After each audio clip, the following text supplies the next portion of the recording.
है गीत सुखवानी और आज हम स्टार्ट कर रहे हैं विंस हेल्थ अवेयरनेस सीरीज, जहां हम अलग अलग डॉक्टर्स के साथ अलग अलग बीमारियां, ट्रीटमेंट, प्रिकॉशंस के बारे में बात करेंगे और मेडिकल इनोवेशंस के बारे में भी डिस्कशंस करेंगे। आज की दुनिया में हर क्षेत्र में रोज नए नए टेक्नोलॉजी आते हैं। उसी तरह चिकित्सा क्षेत्र में भी बहुत विकास हुआ है। न्यूरो सर्जरी में क्या नए टेक्नोलॉजी और टेक्निक अवेलेबल है, ये बताने के लिए आज हम स्वागत करते हैं neuro surgeon doctor Rakesh Jasani का।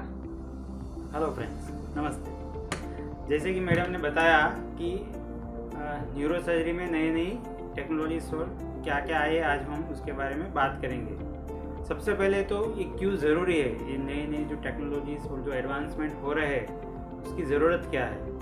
पहले के ज़माने में जब neuro surgery, brain tumour, spine surgery सब करते थे तो इसमें पेशेंट को रिस्क बहुत होता था, जान का खतरा बढ़ जाता था। तो ये जो नई टेक्नोलॉजी जो एडवांस जो इवॉल्व हो रही है उससे पेशेंट की सर्जरी के दरमियान सेफ्टी बहुत बढ़ जाती है, सर्जरी का टाइम कम हो जाता है, पेशेंट का हॉस्पिटल स्टे कम हो जाता है, पेशेंट को सर्जरी से जो कॉम्प्लिकेशंस होते हैं उसके चांसेस बहुत कम हो जाते हैं। और एज ए सर्जन हमारे लिए सर्जरी करने का जो कॉन्फिडेंस होता है वो हमारे लिए बहुत बढ़ जाता है। तो ये सब चीज़ें इसलिए ज़रूरी है कि समय के साथ अगर ये टेक्नोलॉजी अच्छी जो आती रहती है उससे पेशेंट और सर्जन दोनों के लिए बेनिफिट्स है। अगर हम न्यूरो सर्जरी के बारे में बात करें तो न्यूरो सर्जरी में क्या नए टेक्नोलॉजी है, क्या नए एडवांटेजेस है, वो आप थोड़ा बता सकते हैं? न्यूरो सर्जरी में सबसे पहले ब्रेन ट्यूमर में नए एडवांसेस में सबसे पहले न्यूरो नेविगेशन।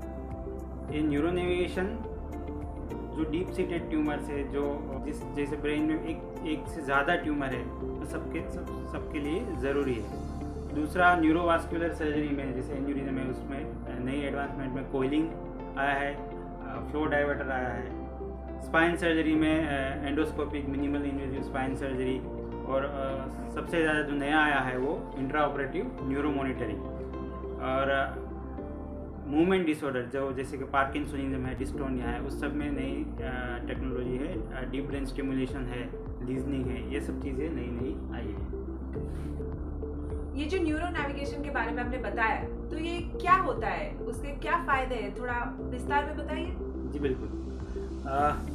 हम सब GPS के बारे में तो जानते हैं, ग्लोबल पोजीशनिंग सिस्टम, और गूगल मैप। हमको एक जगह से दूसरी जगह पे जाना है तो हम गूगल मैप यूज़ करते हैं कि बड़ौदा से अहमदाबाद जाना है तो हम करते हैं यह एंट्री हो, ये है हमारा टारगेट अहमदाबाद। तो जैसे ही हम डालते हैं वो एक रास्ता बताता है। सेम उसी तरह ये न्यूरो नेविगेशन ब्रेन का एक 3D मैप तैयार करता है। उसके जो स्पेशल इक्विपमेंट है उसमें MRI के इमेजेस डालने के बाद वो एक ब्रेन का 3 डायमेंशनल एक मैप बनाता है। वो मैप के जरिए हम ब्रेन ट्यूमर की सर्जरी है वो परफॉर्म कर सकते हैं कि ये हमारा टारगेट है, यहाँ है हम एंट्री कर सकते हैं। तो वो पूरा डिटेल एक स्ट्रक्चर बनाता है जिससे हमको सर्जरी करने में फ़ायदा पहुँचता है। सबसे पहले तो ब्रेन में बहुत सारे ट्यूमर्स होते हैं, लेकिन जो ट्यूमर्स ब्रेन के बहुत जो सेंट्रल के पार्ट में, अंदर के भाग में होते हैं, उसको सर्जरी करके निकालना पॉसिबल नहीं है। ऐसे केसेस में हम उसकी बायोप्सी लेते हैं कि एक छोटा सा एक टिश्यू लेकर उसको लेबोरेटरी में भेजते हैं और उस जांच के हिसाब से आगे ट्रीटमेंट करते हैं। ये जो चीज़ है उसको स्टीरियोटैक्टिक बायोप्सी बोलते हैं। ये नेविगेशन से हम कर सकते हैं कि एक जो रास्ता है हम यहाँ से ब्रेन के ऊपर की स्किन से एंट्री करके जो ब्रेन के ट्यूमर का जो डीप सीटेड पार्ट है वो टारगेट है, वो रास्ता हमको ये नेविगेशन करके देता है कि ये रास्ते से हम जाएंगे तो बीच में कोई ऑब्स्ट्रक्शन नहीं आएगा, ये रास्ता सेफ है, बीच में कोई इंपॉर्टेंट स्ट्रक्चर नहीं आ रहा है, कोई वेसल इंजरी नहीं हो रही। तो ये जो सेफ्टी होती है ये न्यूरो नेविगेशन हमको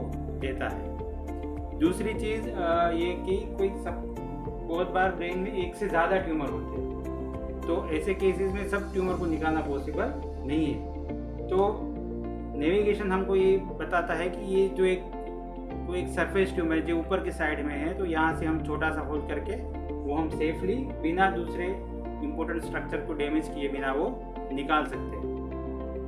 फिर तीसरा, ब्रेन ट्यूमर्स में कोई ट्यूमर्स ऐसे होते हैं जो बहुत लो ग्रेड्स के रहते हैं, तो ऐसे केसेस में नॉर्मल ब्रेन और ये जो गठान रहती है उसको डिफ्रेंशिएट करना मुश्किल हो जाता है। भाई आंखों से देखने से वो डिफ्रेंशिएट नहीं कर सकते, लेकिन नेविगेशन से अगर हम उसको निकालें तो हम डिफ्रेंशिएट कर पाएंगे कि यहाँ तक ही हमको ट्यूमर निकालना है, उसके आगे नहीं जाना है, ताकि ये जो नॉर्मल ब्रेन जो हम उसको डैमेज होने के चांसेस है वो कम हो जाते हैं, ताकि जो कॉम्प्लिकेशंस है वो कम कर पाते हैं। तो दूसरा जो पिट्यूटरी सर्जरी है जो उसको हम एंडोस्कोपी करते हैं, उसमें भी नेविगेशन हमको हेल्प करता है कि कहाँ पे एग्जैक्ट लोकलाइजेशन है, यहाँ पे हम पहुँच गए, यहाँ से हम एक्सप्लोर कर सकते हैं। तो ये सब चीज़ें न्यूरो नेविगेशन से हमको बहुत फ़ायदा रहता है। सो आम जनता को समझाने के लिए न्यूरो नेविगेशन से हम अनवांटेड नर्व्स, इंपॉर्टेंट स्ट्रक्चर्स को अवॉइड करके हमारे टारगेट पर सेफली पहुंच सकते हैं। बिल्कुल, बस जी। दूसरा, आपने एंडोवास्कुलर प्रोसीजर्स के बारे में बात करी और कॉइलिंग कुछ कहा आपने, तो ये क्या होता है? जैसे कि आपने बताया, ये जो ब्रेन के अंदर जो खून की नलियाँ होती है उसमें कभी कभार एक बलून जैसा स्ट्रक्चर हो जाता है, जिसे एन्यूरिज्म कहते हैं। उसके रप्चर होने से ब्रेन के अंदर हेमरेज होता है और पेशेंट के लिए बहुत खतरे वाला है। ये ब्लीडिंग वापस ना हो उसके लिए उसकी ट्रीटमेंट काफ़ी ज़रूरी है। अब तक ऐसा था कि हम उसको ट्रीटमेंट करने के लिए ओपन सर्जरी करके उसको ट्रीट करते थे, लेकिन अभी जो नई टेक्निक है उससे एक छोटा सा कैथेटर पैर से डाल के ये जो बलून है उसको हम ब्लॉक कर सकते हैं। इसका एडवांटेज ये कि इसको बड़ा ऑपरेशन करने की ज़रूरत नहीं पड़ती है, जिससे पेशेंट की सेफ्टी काफ़ी बढ़ जाती है। दूसरा, ये पेशेंट का जो हॉस्पिटल स्टे है वो बहुत कम हो जाता है, और इससे जो ब्रेन ओपन सर्जरी की जो कॉम्प्लिकेशंस है, जैसे आईसीयू में स्टे कम हो जाता है, इन्फेक्शन के चांसेस कम हो जाते हैं, ये सब बहुत बड़े एडवांटेजेस है। दूसरा, ये जो कोइलिंग है, ये जो स्प्रिंग वाला मैं आपको बोल रहा हूँ, उससे कभी कभार जो ब्रेन के अंदर खून की नसों का कुछ गुच्छा हो जाता है, जिसको आर्टेरियोवेनस मालफॉर्मेशन बोलते हैं। तो ये जो एंडोवास्कुलर प्रोसीजर है उससे हम एक डाई बोलते हैं, एक छोटा सा ऐसे ग्लू जैसा होता है, वो उसके अंदर एक छोटे से कैथेटर से भर के बिना बड़ा ऑपरेशन किए उसको हम ब्लॉक कर सकते हैं। So, ये जो न्यूरो नेविगेशन और कॉइलिंग के बारे में आपने बताया, ये है ब्रेन सर्जरी। न्यूरो सर्जरी में स्पाइन भी आता है और भी बहुत कुछ है, तो उनमें क्या टेक्नोलॉजी एडवांसमेंट है, उसमें और कोई कुछ बता सकते हैं आप? बिल्कुल। स्पाइन सर्जरी में इंट्रा ऑपरेटिव नर्व मॉनिटरिंग करके एक नया जो इक्विपमेंट आया है। स्पाइनल कॉर्ड्स के जो ट्यूमर्स होते हैं उसमें सबसे ज़्यादा जो रिस्क रहता है वो कॉर्ड को इंजरी होने का रहता है, और अगर कॉर्ड को इंजरी हुई तो लकवा या तो पैरालिसिस होने के बहुत चांसेस है। ये जो इक्विपमेंट है इंट्रा ऑपरेटिव नर्व मॉनिटरिंग, ये सर्जरी के दरमियान कॉन्स्टेंटली नर्व्स को मॉनिटर करता रहता है। अगर हम स्पाइनल कॉर्ड का कोई ट्यूमर है उसको निकाल रहे हैं और उसके साथ हम करें तो जैसे ही हमको इम्पोर्टेंट स्ट्रक्चर और नर्व्स के पास पहुंचते हैं वो तुरंत हमको सिग्नल देता है कि रुक जाओ, रेड सिग्नल। तो ये हम बिना कॉर्ड को इंजरी किए स्पाइनल कॉर्ड की जो ट्यूमर्स है या तो फिर कोई गद्दी खिसक गई है उसको बिना नॉर्मल कॉर्ड स्ट्रक्चर्स को डैमेज किए बिना हम उसको निकाल सकते हैं। ये बहुत ही इम्पोर्टेंट चीज़ है और काफ़ी पेशेंट्स को इससे फ़ायदा भी हुआ है। अभी आपने जिक्र किया लकवा और पैरालिसिस का।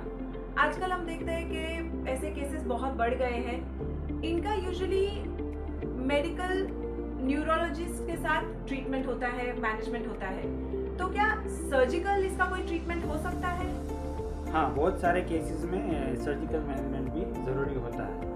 स्ट्रोक्स दो तरह के होते हैं, एक स्ट्रोक होता है जिसमें खून की नली ब्लॉक हो जाती है, और दूसरा जो होता है मतलब हेमरेजिक स्ट्रोक जिसमें ब्लीडिंग होता है। जो पहले टाइप का स्ट्रोक है जिसमें खून की नस ब्लॉक हो जाती है, ऐसे केसेस में अगर टाइमली पेशेंट हॉस्पिटल पहुंच जाए और तो ऐसे केसेस में हम एक, जैसे हमने एंडोवास्कुलर बात की थी, वो ऐसे ही छोटा सा कैथेटर डाल के वो जो ब्लॉक हो गई है ल्यूमेन उसको हम मैकेनिकली निकाल के वो ओपन कर सकते हैं। बट ये जो ट्रीटमेंट है वो एकदम टाइमली, थोड़े घंटे के अंदर, 4 घंटे के स्ट्रोक होने के विदिन 4 आवर्स करना ज़रूरी है। तो इसका बिल्कुल पेशेंट को बेनिफिट मिलता है। दूसरे टाइप का जो स्ट्रोक है जिसको हेमरेजिक स्ट्रोक बोलते हैं, जिसमें ब्रेन के अंदर खून बह जाता है, ऐसे केसेस में अब तक तो हम पहले पूरा ओपन करके ही सर्जरी करके क्लॉट निकालते थे, लेकिन अभी नई जो टेक्निक्स आई है उसमें एंडोस्कोपिक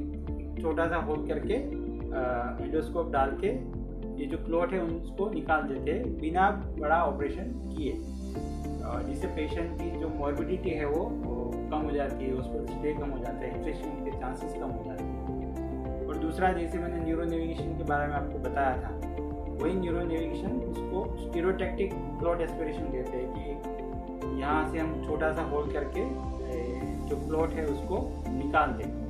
ये सब चीज़ें लॉन्ग टर्म के लिए पेशेंट के लिए बहुत मायने रखती है कि अगर बड़ा सर्जरी अगर हम प्रिवेंट कर पाए तो पेशेंट का हॉस्पिटल स्टे, इन्फेक्शन, रिकवरी के चांसेस इससे बहुत बढ़ जाते हैं। Thank you very much. Technology के साथ न्यूरो सर्जरी सेफली और कम रिस्क के साथ पॉसिबल है, आज हमें ये जानकारी मिली है। थैंक यू सो मच, आपने अपना समय निकाला, हमारे साथ बैठे और ये सब बताया।